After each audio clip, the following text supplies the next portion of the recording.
বহুতে মোক কমেণ্ট কৰি আছিল ব্লাউজ কাটিঙৰ ভিডিঅ' দিব বুলি। সেইবাবে মই আজি আপোনালোকৰ বাবে কাটিঙৰ ভিডিঅ' লৈ আহিছোঁ। আজি 34 সাইজৰ ডাবল কটৰী ব্লাউজ কাটি দেখাম। এইটো বেক পাৰ্ট হয়। প্ৰথমে অস্ত্ৰ কাপোৰটো এনেদৰে দুজাপ কৰি লওঁ। এতিয়া কাপোৰটো সমান কৰিবৰ কাৰণে এডাল আঁচ পাৰি লৈছোঁ। ইয়াৰ লেন্থটো লৈছোঁ 14.5 ইঞ্চি। এইটো চাইডেও 14.5 ইঞ্চিত মই চিন্দি লৈছোঁ আৰু এনেকৈ এডাল সমানকৈ আঁচ পাৰি লৈছোঁ। চলজাৰ লৈছোঁ 5 ইঞ্চি। আৰ্মহোল লৈছোঁ 5.5 ইঞ্চি। 34ৰ 4 ভাগৰ এভাগ ল'লে 8.5 ইঞ্চি হ'ব আৰু 2 ইঞ্চি এক্সট্ৰা থাকিব ভিতৰত কাপোৰ ভৰাই ৰাখিবৰ কাৰণে। কঁকালটো হৈছে 30 4 ভাগৰ এভাগ ল'লে 8.5 ইঞ্চি হ'ব আৰু 3 ইঞ্চি এক্সট্ৰা থাকিব। 1 ইঞ্চি পিছফালৰ টাক্সৰ কাৰণে যাব আৰু 2 ইঞ্চি এক্সট্ৰা থাকিব। আৰ্মহোলৰ ৰাউণ্ড শ্বেপটো 1.75 ইঞ্চি লৈছোঁ আৰু এইটো চাইডে চিন্দি ল'ব আৰু এনেকৈ আৰ্মহোলটো গোল কৰি দিব। ডিঙিটো লৈছোঁ 2 ইঞ্চি বহল আৰু দীঘলটো লৈছোঁ 10 ইঞ্চি আৰু ইয়াৰ বহলটো হৈছে 3 ইঞ্চি। আপোনালোকে যদি ইয়াতকৈ কম কটা বা বেছি কটা পিন্ধিব বিচাৰে তেন্তে নিজৰ হিচাপত ল'ব আৰু এনেকৈ 1 ইঞ্চিত চিন্দি ল'ব আৰু ডিঙিটো গোল কৰি দিব। পিছফালৰ টাক্সৰ কাৰণে 4 ইঞ্চি বহল আৰু দীঘলটো 4 ইঞ্চিত চিন্দি ল'ব আৰু দুইটা চাইডে 1/2 ইঞ্চি কৰি চিন্দি ল'ব চিলাই কৰিবৰ কাৰণে পিছফালৰ টাক্সৰ।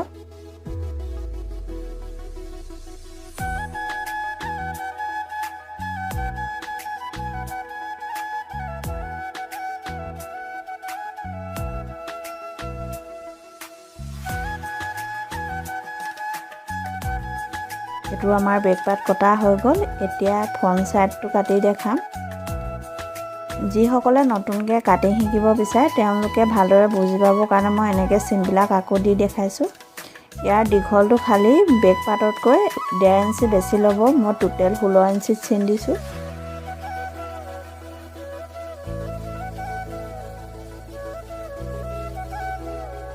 বাকী চলজাৰ আৰ্মহোল একে থাকিব 5 5.5।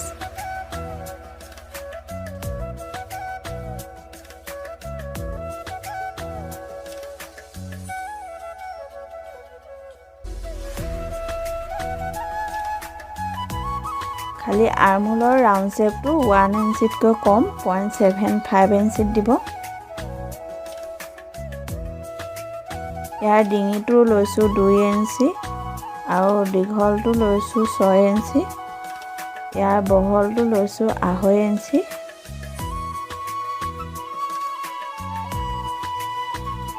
আৰু এনেকৈ গোল কৰি দিব।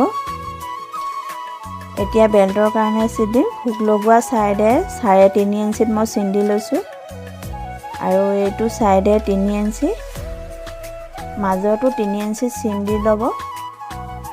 এতিয়া আঁচডাল পাৰিবলৈ সুবিধা হ'ব আৰু এনেকৈ এডাল আঁচ পাৰি দিব। তাৰপিছত ওপৰলৈ চিনটো মিলাই দিব। এতিয়াতো কটৰীটোৰ কাৰণে চিন দিম। 5.5তকৈ 2 পইণ্ট বেছি লৈছোঁ। ইয়াতো সেই একে 5.5তকৈ 2 পইণ্ট বেছি। আৰ্মহোলৰ চাইডে 2.5 ইঞ্চি আৰু ডিঙিটোৰ চাইডে 1 ইঞ্চিত চিন্দি ল'ব আৰু এনেকৈ মই চিন দিয়া মতে আপোনালোকে দি যাব, তেতিয়া কাটিবলৈও ভাল হ'ব। এতিয়া এইটো পাৰ্টৰ পৰা ইয়ালৈকে যিমানটো হয় তাৰ আধা ল'ব আৰু এনেকৈ চিন এটা দি দিব আৰু আঁচ পাৰি দিব।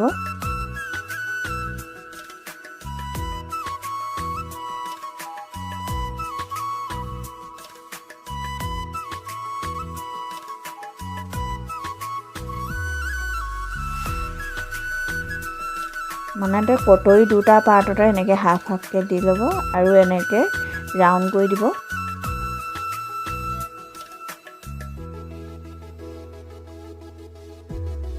এইকেইটা মই পিছত আপোনালোকক কেনেকৈ ডাঙৰ কৰে দেখাম।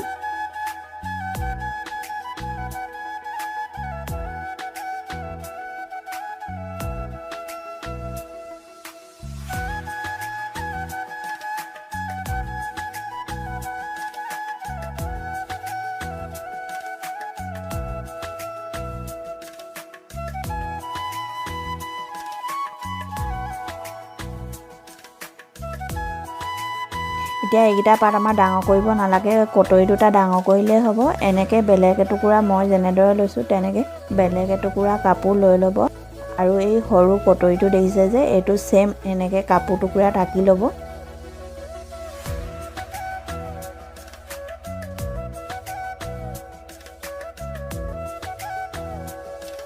এইটো চাইডে 1 ইঞ্চি আৰু এইটো চাইডেও 1 ইঞ্চি আৰু এইফালে হাফ ইঞ্চি ল'ব।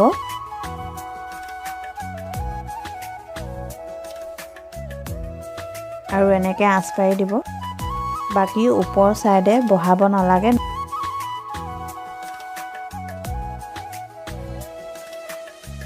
আৰু তললৈ এনেকৈ 1 ইঞ্চি বহাই দিব কাপোৰটো। মই যেনেদৰে চিন দিছোঁ 1 ইঞ্চিকৈ তেনেকৈ চিন দিয়াৰ পিছত এনেকৈ কটৰীটো ডাঙৰ কৰি ল'ব।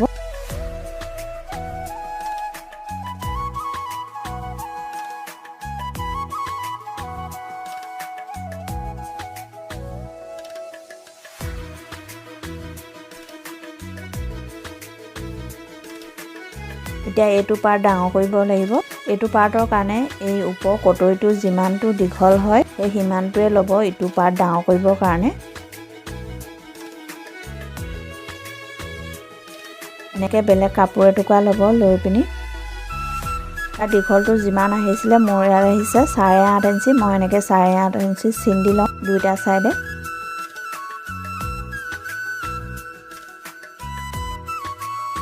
আৰু ইয়াৰ বহলটো আহিছে 2.5 ইঞ্চি। ইয়াত মই 1 ইঞ্চি প্লাছ কৰি দিম। টোটেল 3.5 ইঞ্চি তেনেকৈ কাপোৰটোত বহল কৰি দিব।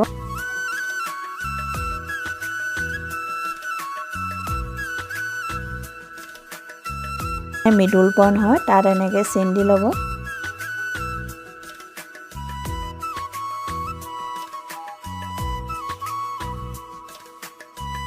দুইটা চাইডে চিন দি ল'ব, তললৈও দিব, ওপৰ ফালেও দিব, তলৰ ফালেও দিব। চিন দি এনেকৈ মাজতে আঁচ এডাল পাৰি ল'ব। এতিয়া আপোনালোকৰ চিনবোৰ দিবলৈ সুবিধা হ'ব। এই হুক লগোৱা চাইডে 1/2 ইঞ্চি, তলৰ চাইডে 1/2 ইঞ্চি।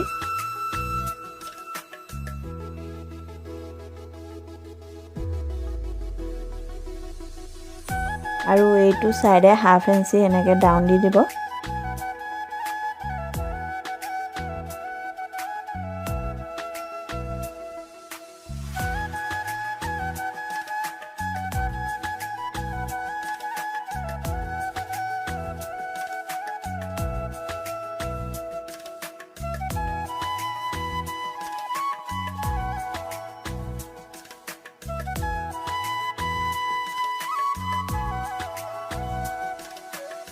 এইটো পাৰ্টৰ এইটো মই ডাঙৰ কৰি ল'লোঁ। এতিয়া এইটো একো কামত নহয়, আপোনালোকে পিছত হুকপট্টি হিচাপে লগাব পাৰিব। আৰু এইটো পাৰ্টৰ এইটো ডাঙৰ কৰিলোঁ। এইখিনি আমাৰ বেক পাৰ্ট ফ্ৰণ্ট পাৰ্ট কটা হৈ গ'ল।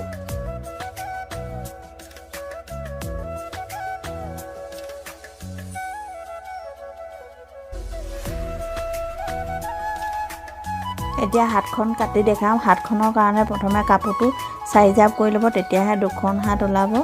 এখন মই চুটি হাত বনাইছোঁ। আপোনালোকে যদি দীঘল হাত, মাজু হাত বনাব বিচাৰে তেন্তে নিজৰ হিচাপত ল'ব।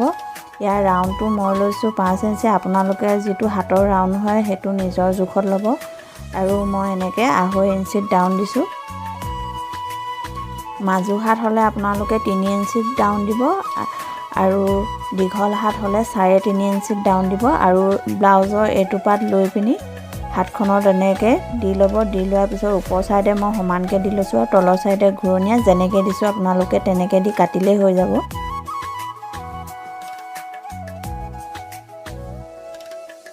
এইখিনি আমাৰ 34 সাইজৰ ব্লাউজ কাটিং